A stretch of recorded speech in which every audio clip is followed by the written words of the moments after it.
Alô, boa noite. Tudo bem com vocês? Eu sou o Fernando Santos e essa é a CodeCon 2020 que está começando agora direto da sua casa. É a DevCouch Conference Magratea, patrocinador principal do dia de hoje. Gostamos de resolver problemas desafiadores usando o que existe de melhor em tecnologia e engenharia de software. Entrar aqui e mostrar uma apresentação sobre a Magratea, o que vocês acham? Oi, tudo bem? Espero que você esteja curtindo a CodeCon. Desenvolvimento de software não é somente sobre entregar valor, mas entregar o quanto antes. Eu imagino que você tem aí na sua empresa vários projetos importantes que estão sendo adiados há algum tempo, não é mesmo? Mas você não precisa sempre fazer tudo sozinho dentro de casa. Nós, aqui na Magratea, nos unimos aos times dos nossos clientes para resolver problemas complexos e criar coisas incríveis. Só que durante muito tempo, as pessoas falaram que o desenvolvedor era introspectivo, que preferia trabalhar mais sozinho, mas nós sabemos que não é assim. O nosso trabalho é colaborativo. E para você construir softwares incríveis, você precisa de pessoas incríveis. Pessoas que vejam o seu trabalho como uma arte, que persigam a excelência técnica porque querem sentir orgulho daquilo que estão construindo, que sejam ativamente transparentes porque comunicam bem as suas necessidades quando pedem constantemente por feedback. E que sejam verdadeiramente comprometidas com a entrega de valor. Porque não querem só fazer do jeito certo, mas querem fazer a coisa certa. Assim são os mochileiros aqui na Magratea Labs. E aí, vamos fazer alguma coisa incrível juntos?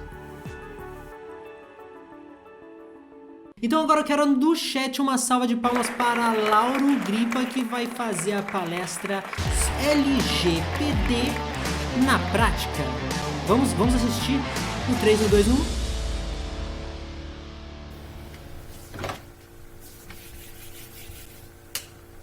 Opa, não tinha visto vocês aí, galera. Mas vamos lá então, vamos falar um pouquinho de LGPD. Mas primeiro, eu acho que é importante eu dar o meu consentimento de que esse vídeo pode ser gravado e exibido durante a CodeCon 2020. Mas eu tenho uma condição, eu quero que ele seja completamente excluído depois que o evento for exibido, beleza? Não, tô brincando, não precisa não. Esse é só um exemplo de um dos direitos que a LGPD nos garante, que é o direito de ser esquecido. Então vamos lá entender um pouquinho mais sobre isso? Bom, falando um pouquinho sobre mim, eu me chamo Lauro, trabalho na Magratea. O nome da palestra é LGPD na prática, mas antes de entrar na parte prática, a gente vai filosofar um pouquinho para entender um pouquinho melhor da origem das leis de proteção de dados. Por que elas são tão importantes? Trazendo aqui o modelo da pirâmide de dados, ou pirâmide do conhecimento, sabedoria, chamado de várias formas. Mas o que é interessante dele, que ele nos traz, é que os dados eles são a base do que eventualmente se torna informação, conhecimento e sabedoria. Por que isso é importante, né? Porque a gente está falando não só de dados, como de dados pessoais. Isso nos leva a um outro conceito, que é o da identidade. Porque, afinal, o que são dados pessoais? São dados que estão associados à nossa identidade, a nós mesmos. Só que identidade é um conceito difícil de definir. Na matemática, a gente tem uma relação que diz que 1 é igual a 1. Isso é uma identidade. Só que é muito difícil eu provar que 1 é igual a 1.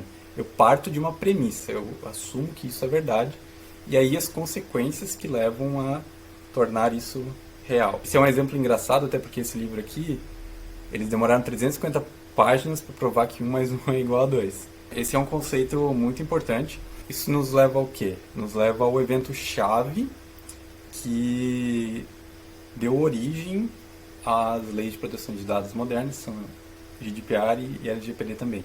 Então o que aconteceu? Lá nas eleições presidenciais de 2016, essa empresa de consultoria em política, a Cambridge Analytica, prestou serviços para a campanha do Donald Trump.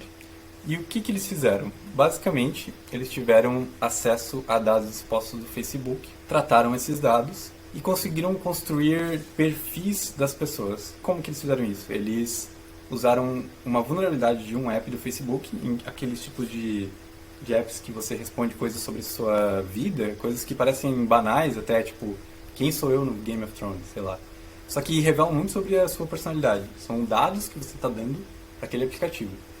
E não só isso, como eles conseguiram, por causa da vulnerabilidade do Facebook, eles conseguiam pegar dados dos seus likes, dados dos seus amigos, dos likes dos seus amigos, e conseguiram com isso construir uma inteligência e traçar perfis das pessoas. E aí é onde a coisa começa a ficar um pouco maléfica, que eles identificaram o que eles chamavam de sugestionáveis, que são as pessoas que estariam em cima do muro na eleição e que talvez poderiam mudar de opinião conforme fosse exibido um conteúdo ou outro para elas. E o que permitiu isso, basicamente? Permitiu isso foi o modelo de negócios do Facebook. A gente entende ele como gratuito, um acesso gratuito, mas que existe um custo significativo por baixo.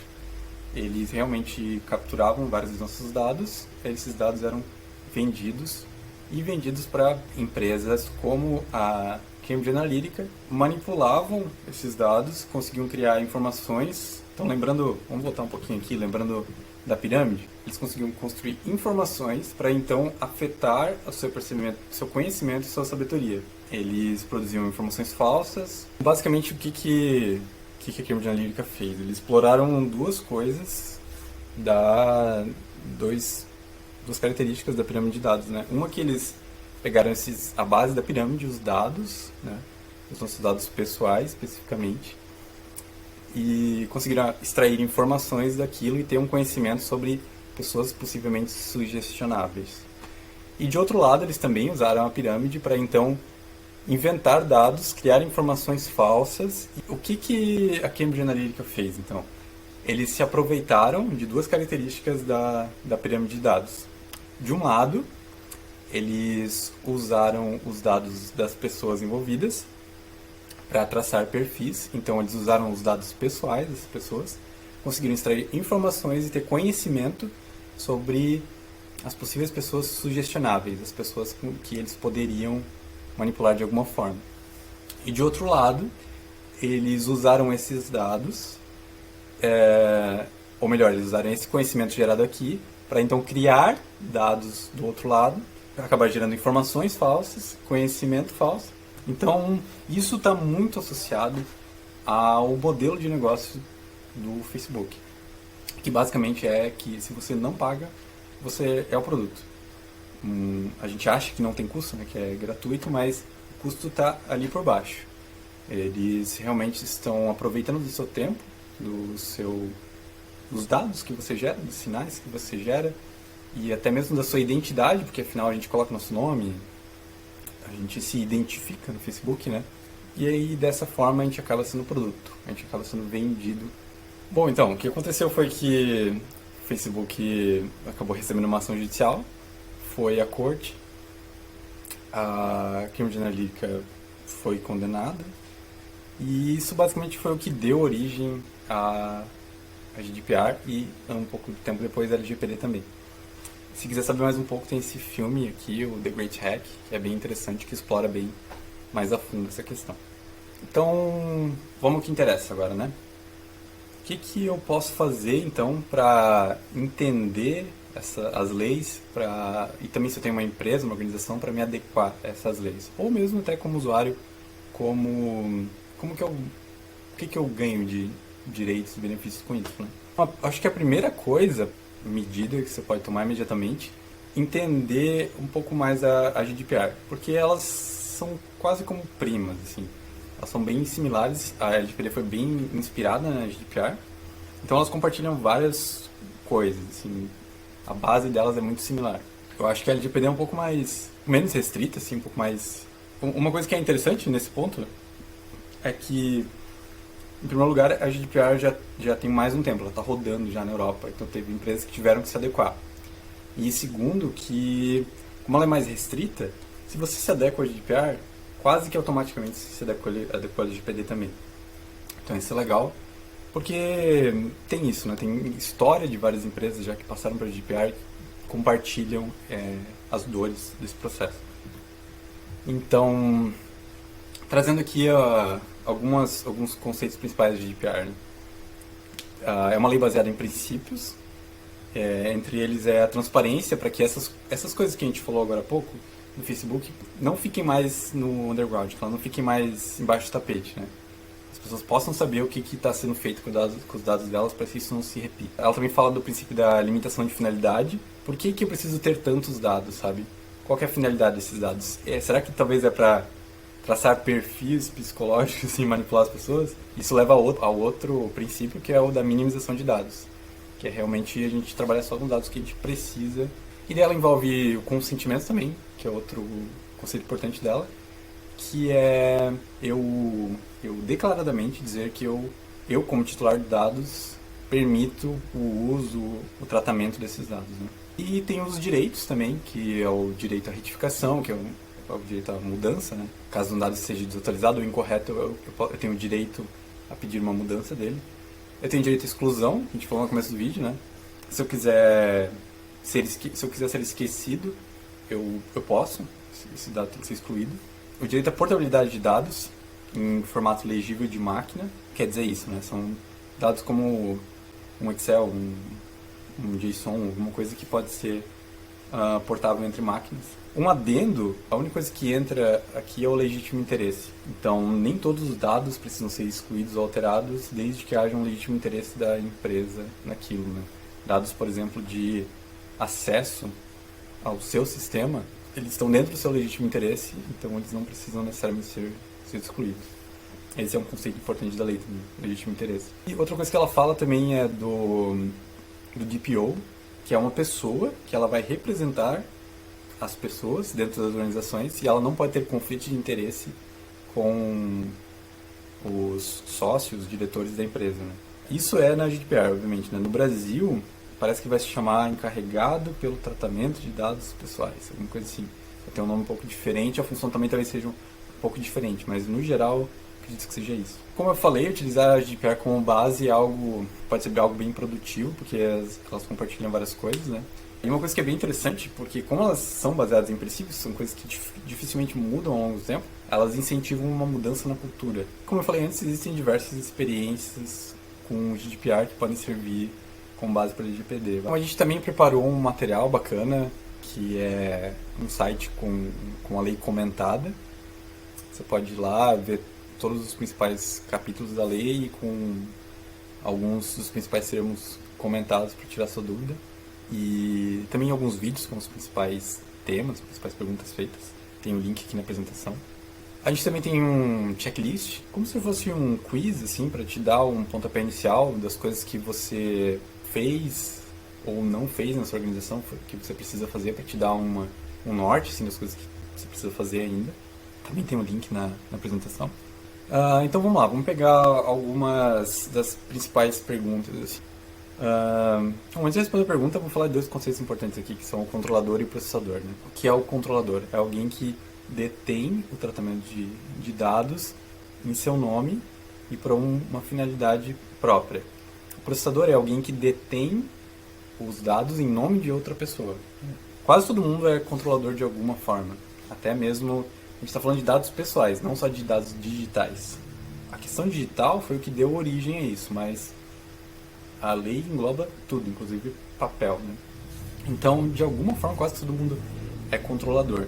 Então, no Brasil, o que dá a entender a LGPD é que, basicamente, todo mundo que for controlador precisa de um encarregado. Qualquer empresa hoje acaba sendo um controlador. Isso porque, quando a gente fala de dados pessoais, a gente não está falando só de dados pessoais digitais. A gente está falando de qualquer dado pessoal. A origem da lei aconteceu no meio digital, mas os dados pessoais que a gente está falando pode ser no papel. Ou quem é um encarregado final é realmente uma pessoa que ela representa o interesse das pessoas, ela tem essa multidisciplinaridade entre tecnologia, gestão da informação e conhecimento jurídico. Então, vamos pegar um exemplo de onde o DPO ele é mandatório. Por exemplo, um hospital processando grandes conjuntos de dados sensíveis. Isso, muito provavelmente, você precisa de um DPO. Ou uma empresa de segurança responsável por um monitoramento, em que existe, por exemplo, vídeo dos rostos das pessoas, né? Ou uma empresa mesmo que seja pequena de recrutamento que trata perfis de indivíduos. Como isso é essa questão de traçar perfis é algo bem sensível na lei, né? Foi o que deu origem, afinal de contas. Independente do tamanho da escala que você faz isso, provavelmente você vai precisar de DPO, né? E casos que não precisam, são as coisas de menor escala. Um médico local que processa dados dos pacientes, ele precisa ter uma certa adequação, mas talvez não precise do DPO. Né? Ou uma pequena empresa de advocacia que processa dados pessoais dos seus clientes. Provavelmente não vai precisar. Então beleza, vamos falar um pouquinho agora de técnicas e ferramentas. Então, começando acho que pela mais importante, é a governança de dados. É um framework de governança de dados. É um framework bem simples que basicamente define 5 princípios e 3 pilares. Então, quais são os 3 pilares? Né? É tecnologia, pessoas e processos. Esses 3 pilares eles estão intimamente ligados. E quais são os princípios, então? Bom, esses princípios eles nos ajudam a responder algumas perguntas. Então, fica mais fácil até a gente entender os princípios quando a gente entende quais são as perguntas que são associadas a ele. Né? Então, por exemplo, autoria, ownership, autoria, né? De quem são os dados? Eu tenho que me perguntar muito isso, assim. De quem é esse dado que eu estou armazenando? Porque essa pessoa ela vai ter o direito a pedir retificação, pedir exclusão. Eu preciso saber de quem é para ter essa adequação. Né? Outra questão importante é a acessibilidade. Quem que pode acessar esses dados? Qualquer pessoa? Ele é um dado público ou não? E segurança. Quais são as medidas e sistemas que garantem a conformidade desses acessos? Né?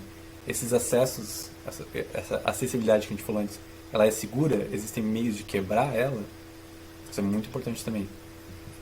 Qualidade, então. Esses dados eles estão estruturados e eles são rastreáveis. Por que isso é importante? Vamos pegar um exemplo. Né? Imagina se eu armazeno uma data de nascimento e eu armazeno isso espalhado em vários serviços diferentes. Como que eu vou rastrear? E conhecimento. Esses dados, eles agregam valor de alguma forma? Eles têm um motivo para existir? Eles têm uma finalidade clara? Invariavelmente, esse framework de governança de dados, ele, apesar de ele ter nascido antes da lei, ele faz muito sentido para a lei. Outra técnica interessante de adequação é a anonimização. Inclusive a LGPD, ela define o que é anonimização. Né? Utilização de meios técnicos razoáveis e disponíveis no momento do tratamento, por meio dos quais um dado perde a possibilidade de associação direta ou indireta a um indivíduo. Então, muita gente se pergunta, mas eu vou ter que excluir vários dados, isso vai quebrar minha base. Não necessariamente. Talvez a anonimização seja um caminho a ser seguido, porque você consegue manter a integridade da base, só que daí você elimina qualquer possibilidade de associação daquele dado com o indivíduo. Então, não existe mais, ele deixa de ser um dado pessoal para ser só um dado. Não existe mais como eu atrelar esse dado à identidade de alguém. Tem várias estratégias de anonimização, não existe uma bala de prata de anonimização ainda. Cada uma tem suas vantagens e desvantagens, funciona para um tipo de dado e não funciona para outros, é melhor em um cenário e melhor em outros, enfim, né? Que tem uma fonte tal de algumas estratégias. Vamos falar de tecnologias agora, umas tecnologias que o pessoal costuma usar a tag GDPR Compliant ou GDPR Compliance. Alguns exemplos, existe um fork do Rails que foi reescrito para ser adequado ao LGPD.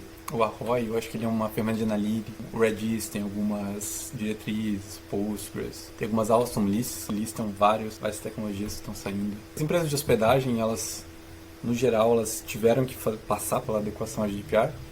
Todas elas têm algum artigo ou alguma documentação de como se adequar, né? De como elas se adequarem e como você pode se adequar. Outra ferramenta legal é o GDPR Tracker. Então, por exemplo, assim, se eu fazer uma integração com o HubSpot, com o Booking, sei lá, ou quero usar a AWS, vários serviços, eu posso dar uma olhada aqui se eles já têm adequação, se eles estão em processo de adequação. Falando um pouco das nossas experiências, assim, né? O que a gente sentiu de mais desafiador, por exemplo? A obtenção do consentimento, que é um ponto importante, né? Como é que eu, por exemplo, faço para adquirir o consentimento do uso de cookies? Ou eu, como operador, como que eu consigo o consentimento de clientes dos meus clientes? Outra coisa, acessibilidade. Developers que às vezes tinham acesso direto na base de produção, não é interessante que tenham mais. Um exemplo recente foi o Twitter, por exemplo, né? O cara conseguiu invadir uma ferramenta interna do Twitter e postar em nome dos pais personalidades do mundo. Então, esse tipo de ferramenta talvez nem deveria existir mais, não deveria mais nem ser possível isso, né? Então isso é um desafio também, porque elas são uma faca de dois gumes. Elas são inseguras, mas elas também são super produtivas. O direito de ser esquecido ele é um problema também, porque você tem até 7 dias para remover esses dados.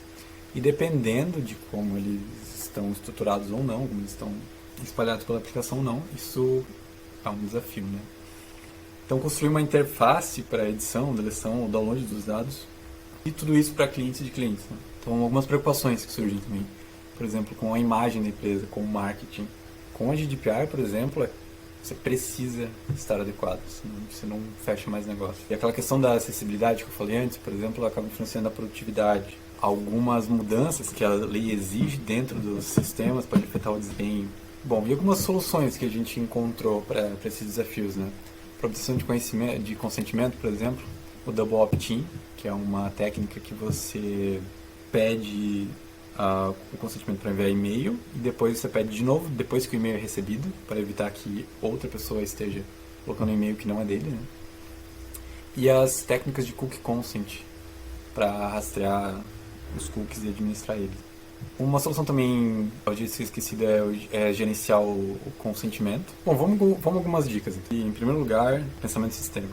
É muito importante. É uma lei que envolve multidisciplinaridade. Você não vai trabalhar só com tecnologia, só com parte jurídica. Você vai trabalhar com tudo isso ao mesmo tempo. Você vai ter sistemas complexos. Então, o que o pensamento sistêmico ele traz? Ele traz essa mudança de paradigma. Você para de olhar só para as partes isoladamente, você começa a olhar para o todo e para a interação entre as coisas. Princípios também, né? As leis em si já são baseadas em princípios. Os princípios são muito importantes porque eles dificilmente mudam ao longo do tempo.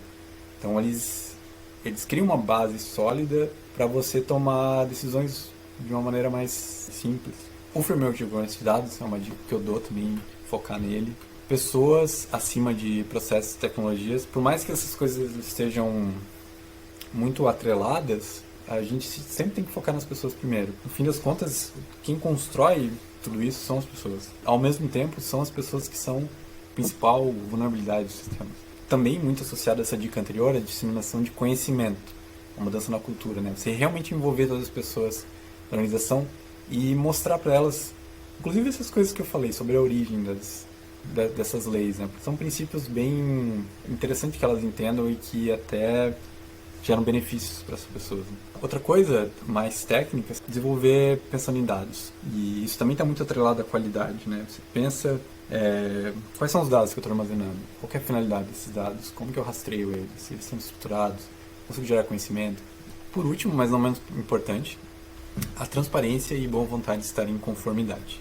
Isso especialmente no Brasil, porque a LGPD pegou algumas organizações bem de surpresa, muitas realmente não estão preparadas ainda para entrar em adequação. Porém, o que a lei e as autoridades vão cobrar não é necessariamente você estar adequado imediatamente, até porque isso é um processo contínuo, longo.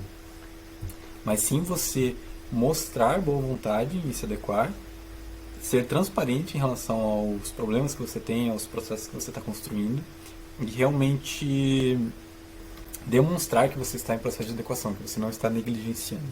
Bom, isso encerra o que eu tinha para falar sobre mudanças mais imediatas.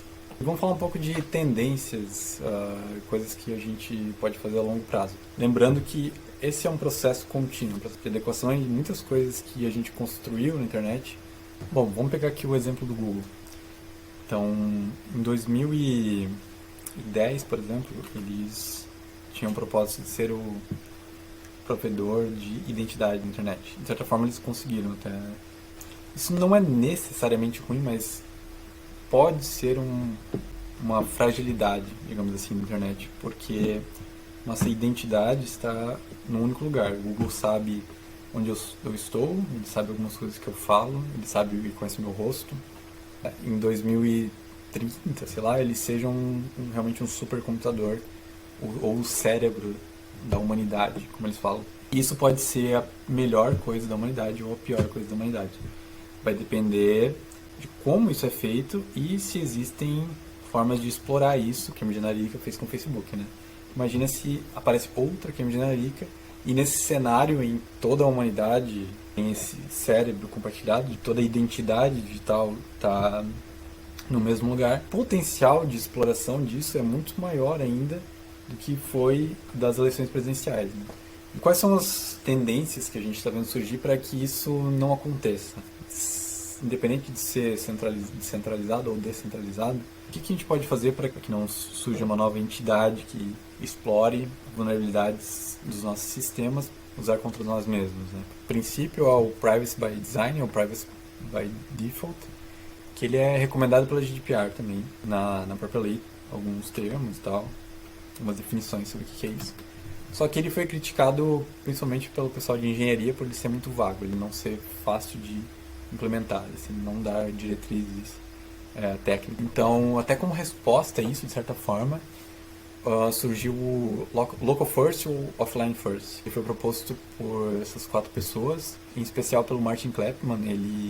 Ele foi engenheiro do LinkedIn por muito tempo e contribuiu para o Kafka, é um cara bem ativo assim, na comunidade. Ele saiu do LinkedIn e passou a trabalhar dentro da academia, e ele construiu essa proposta de Local First. Tem esse jargão, né? Você é dono dos seus dados, independente da cloud. E ela tem alguns princípios que são bem legais. São 7 princípios: rapidez, suporte a muitos dispositivos, suporte offline, colaboração, longevidade, privacidade e controle do usuário. Daí privacidade tem esse comentáriozinho ali, palavras do Martin Kleppmann, de que aplicativos na nuvem eles são fundamentalmente não privados, porque eles não estão na nossa propriedade, eles estão em um único lugar que é de exploração por alguém. Então ele defende essa ideia de que a gente deveria sair da cloud e começar a voltar para o local, como era antigamente, né? Só que ao mesmo tempo ele quer dar suporte a muitos dispositivos e colaboração, que é algo que a gente não tinha antes. Isso foi uma coisa que a cloud trouxe, que é muito interessante, né? No Google Docs, por exemplo, eu posso escrever várias pessoas ao mesmo tempo ali e acessar depois e tudo mais, né?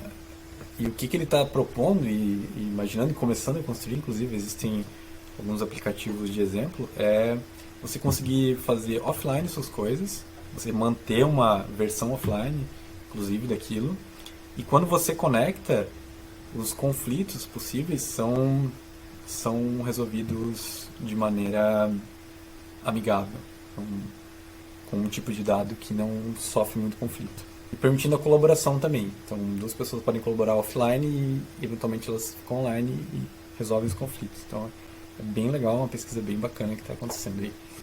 Uma tendência que eu particularmente acho a mais legal é a da identidade digital descentralizada ou universal. E existe, inclusive, esse jargão, né, de você quer ser dono dos seus dados, então comece pela sua identidade digital.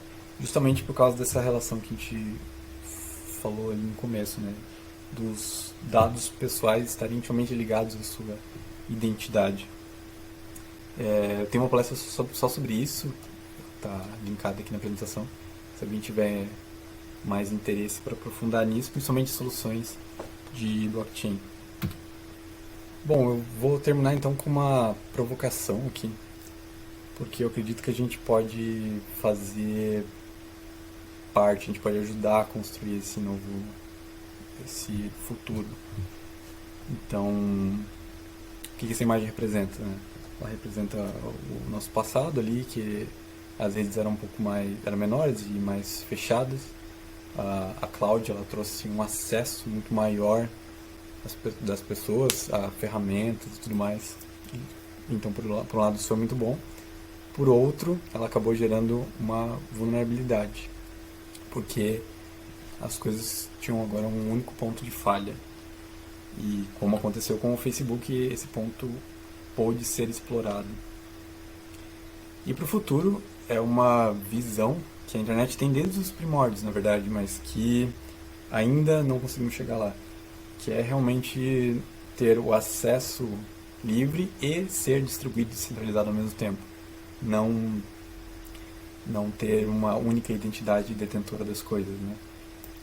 Então, essa é a minha provocação, a gente pensar na nossa identidade digital usando a governança de dados como base, como os princípios, como o pilar das coisas, e essa visão da internet para ajudar a construir um mundo em que não seja possível mais ter uma nova Cambridge Analytica.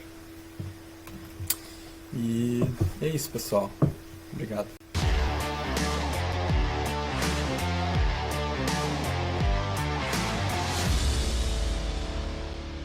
Uma salva de palmas para Lauro Gripa, que deve estar disponível. Você tá me ouvindo, não tá não, Lauro? Tô te ouvindo. E aí, pessoal? Boa noite. Vamos começar pelo começo. O importante é o que importa. First things first. Primeiro você se apresenta para quem chegou agora. Enquanto eu conserto o seu arroba, você se apresenta, diz o que você faz na Magratea, quanto tempo você trabalha lá, como que é a sua rotina. Tira esse minutinho aí antes de eu despejar uma pergunta cabeluda na sua cabeça. Se apresenta Tá aí bom. pra galera. Bom, então eu me chamo Lauro Gripa, mais especificamente Lauro Gripa Neto. Lauro Gripa é o nome do meu avô. Eu tô na Magratea faz 3 anos. Eu trabalho aqui como engenheiro de software e acabo fazendo de tudo um pouco, né? Às vezes a gente tem que atuar como PM, como consultor, mas o que eu gosto mesmo de fazer é botar a mão na massa e codar, né? Então, eu já trabalhei direta e indiretamente com as leis de proteção de dados praticamente desde que eu entrei aqui. E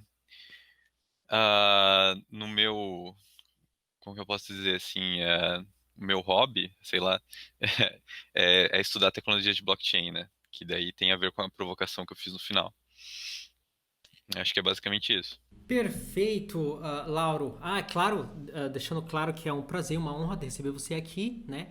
Sua palestra foi bastante informativa de um assunto bem importante. Em relação a... Nós temos muitas leis no Brasil que a primeira coisa que acontece quando você coloca algo que, querendo ou não, do ponto de vista do desenvolvimento, isso burocratiza. Eu não estou dizendo que é ruim, não tô Uhum. dizendo que é ruim. É que nem teste de software. Teste de software é muito bom, mas do ponto de vista lá do cliente no final, burocratiza. Tudo que burocratiza, no final das contas, quando o cliente pensa muito em budget, ele acaba removendo, né? Eu tenho uma dúvida em relação ao policiamento e fiscalização dessa lei. A lojinha virtual da padaria do José que entrega nas periferias e tudo mais, que foi feita em PHP 4 em 2011, aquela lojinha virtual ali, o que vai acontecer com o José da padaria da esquina que está com o sistema legado se ele não se adequar à LGPD? Uhum. Cara, então, isso aí é um assunto que está rendendo uma certa, como é que eu posso dizer? Uma certa polêmica, porque primeiro que é a questão da vigência da lei, né? Que foi adiada, não foi adiada, e daí ninguém sabe quando vai entrar em vigor de verdade.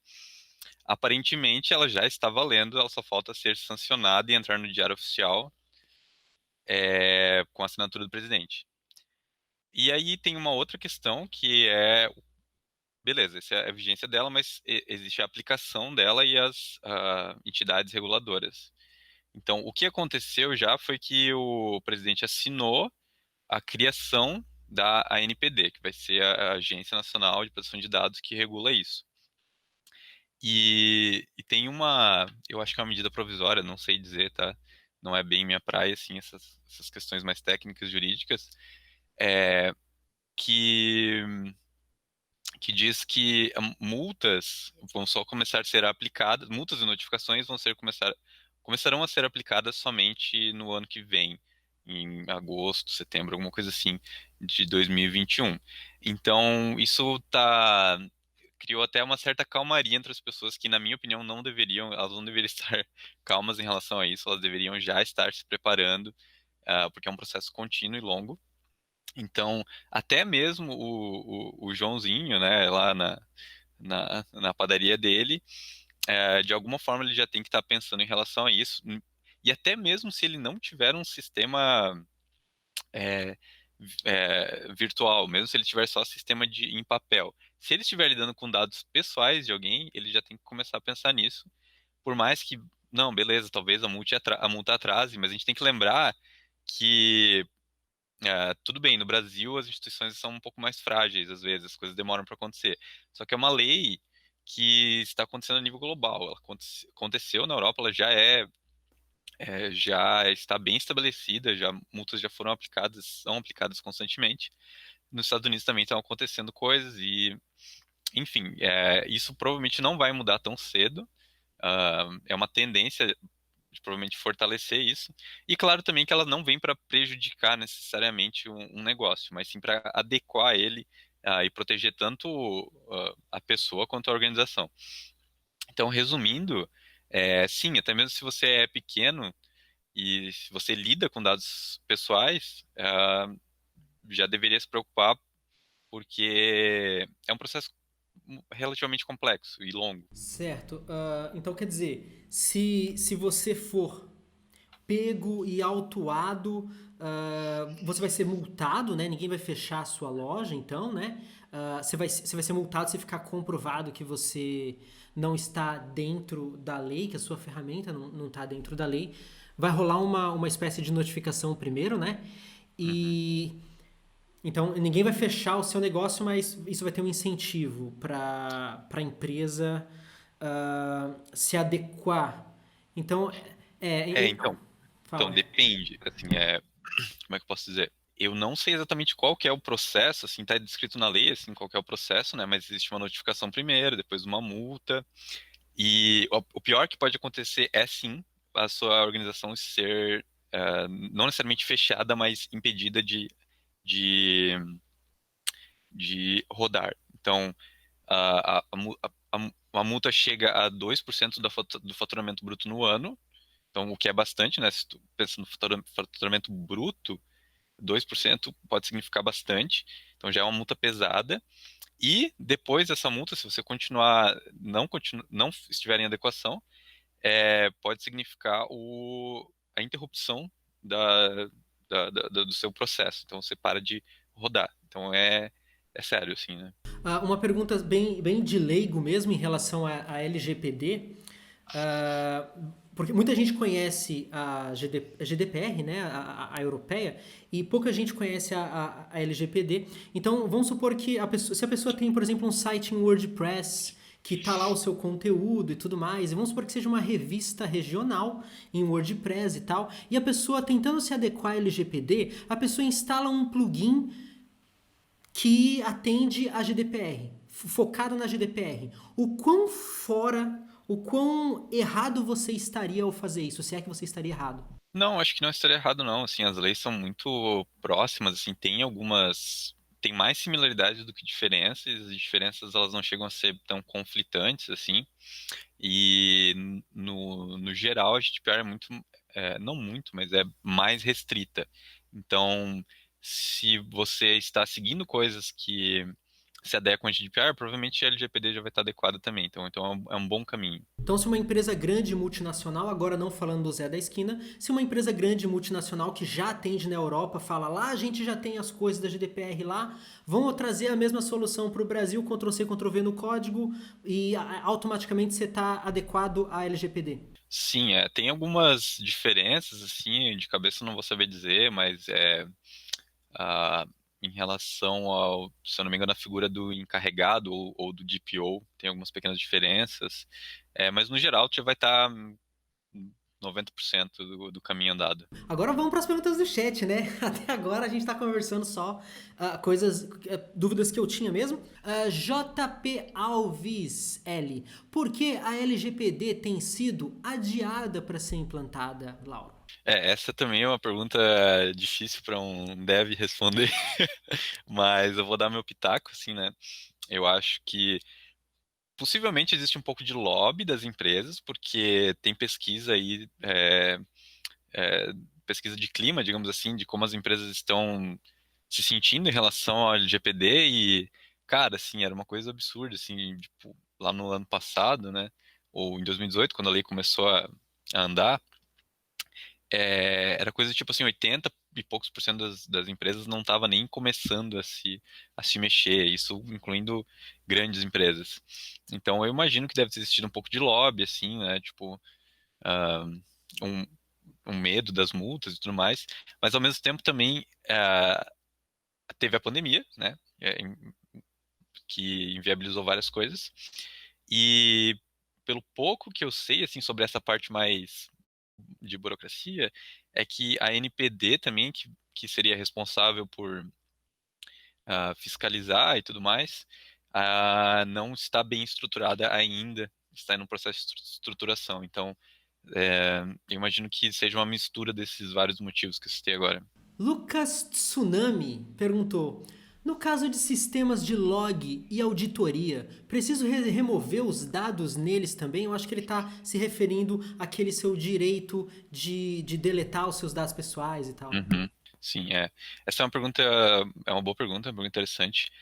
E, cara, basicamente depende, assim, você sempre tem que analisar caso a caso quais são os tipos de dados que estão sendo armazenados e sempre se perguntar qual é a finalidade disso, né? Por que que eu estou armazenando alguns dados? Então, auditoria geralmente envolve ações dentro do sistema.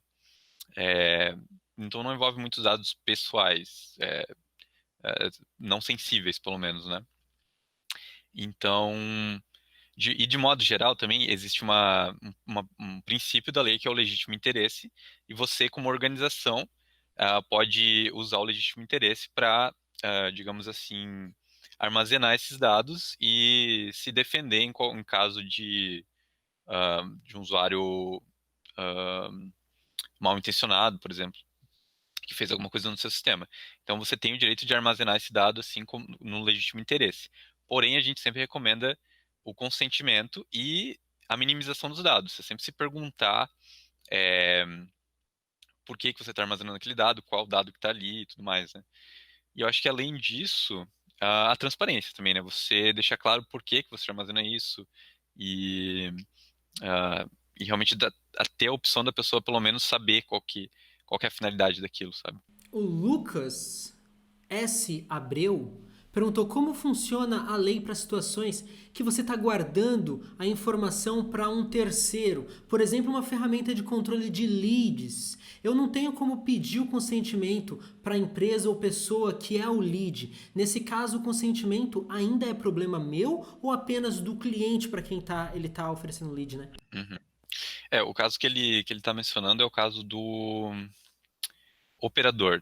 Eu sempre confundo, tem o controlador e o operador, né? Eu acho que o caso que ele está falando é o operador. Então, vamos supor assim, eu tenho uma ferramenta de white label, sei lá, que eu permito que as pessoas customizem ela e usem minha ferramenta e tal. É, nesse caso, a responsabilidade é compartilhada. Isso também é um princípio da lei, responsabilidade compartilhada. Então, você, independente de ser operador ou controlador, você tem que entender isso, né? Que todo mundo envolvido no fluxo, na cadeia no fluxo dos dados, é responsável por ele também. Então, no caso do operador, eu preciso, ou melhor, no caso do operador, eu preciso pedir para o... Gente, eu sempre confundo, na verdade, os dois, eu acho que eu estou confundindo os papéis, né? Mas vamos supor assim, que eu sou então uma empresa que provê, como eu dei esse exemplo aí de uma ferramenta white label, e outras pessoas, os meus clientes, se conectam nela, e esses clientes têm leads. Então, é como se eles fossem clientes de clientes, né? Eu, como essa figura aqui, eu preciso prover o máximo possível para que essa figura intermediária aqui garanta os direitos de quem está lá na ponta. E tudo isso é compartilhado, né? Então, eu acho que é basicamente isso. Gabs Peck perguntando: como vai funcionar a fiscalização da lei? Vai depender basicamente de denúncias? Uhum. Então, eu conheço o Gabriel, meu amigo, inclusive. Acho que ele tá me sacaneando aí com essas perguntas difíceis e tal, coisa que deve não consegue saber. Mas, de novo, assim, eu vou dar uma pitaco, né, o que eu acho que pode ser. É, sim, existe a possibilidade da denúncia. Existe, inclusive, uma um mecanismo da lei, digamos assim, que é se houver qualquer vazamento, você como o controlador ali daqueles dados precisa notificar a NPD, no caso de ter vazado o dado pessoal de alguém, você tem um período ali que você tem que notificar que esse dado foi vazado, notificar a pessoa também que ele vazou. Então, esse é um dos mecanismos. E tem os mecanismos de auditoria também, que a lei ela tem uma premissa interessante por causa dessa responsabilidade compartilhada, que basicamente eu, como agência reguladora, eu preciso só basicamente fiscalizar as pessoas, os maiores players do mercado, porque eles têm relações comerciais com os menores, e, consequentemente, se eles estão regulados, eles precisam exigir a regulamentação dos outros também, a adequação dos outros também, né?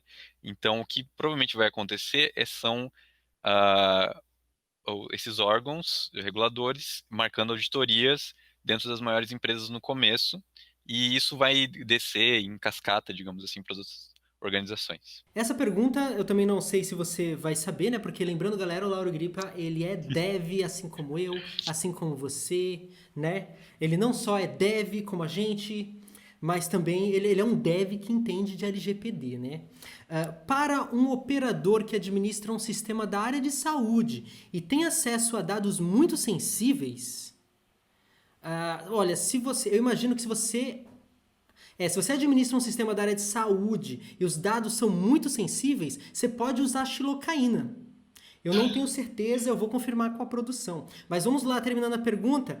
Para um operador que administra um sistema da área de saúde e tem acesso a dados muito sensíveis, eu tô da minha piada. Espera aí que agora caiu a ficha. Quais são os deveres/obrigações desse operador? Certo. Bom, eu acho que eu vou aproveitar para fazer um jabá aqui, né? A gente tem um material bem rico sobre isso. A gente tem um site com a lei comentada, a gente tem uma checklist para quem está começando, a gente tem uma série de vídeos, a gente tem um webinar, tem blog post, tem um monte de coisa. Então você vai conseguir saber com mais detalhes lá, assim, né? Mas, cara, como operador, o operador é aquele que detém o nome de um terceiro, né? Eu sempre confundo, mas eu acho que é isso. Cara, eu acho que se, a- eu acho que se aplica a maioria dos princípios do que um controlador, sabe? Ah, eu acho que é isso, assim, eu não, eu como dev não vou saber responder melhor do que isso, eu acho. Perfeito, eu queria agradecer, foi um prazer receber você aqui no terceiro dia de CodeCon, o Lauro Gripa. Para quem quiser encontrar você, te perguntar mais sobre LGPD, te mandar um boleto de cobrança ou um brinde, usa no caso @Lauro Gripa em todas as redes sociais. Qual que é a sua principal rede social que você usa? É isso aí, pode ser em todas as redes sociais, e ultimamente eu tô mais no Twitter, então se quiser me encontrar lá é LinkedIn e Twitter, basicamente. Perfeito, nós estamos encerrando então a participação do Lauro Gripa. Novamente, uma salva de palmas para ele no chat. Muito obrigado, Lauro, prazer em conhecer você. Uma boa Obrigado, noite Fernando. e Foi um sextou. prazer. Tchau, tchau. Valeu, tchau, tchau.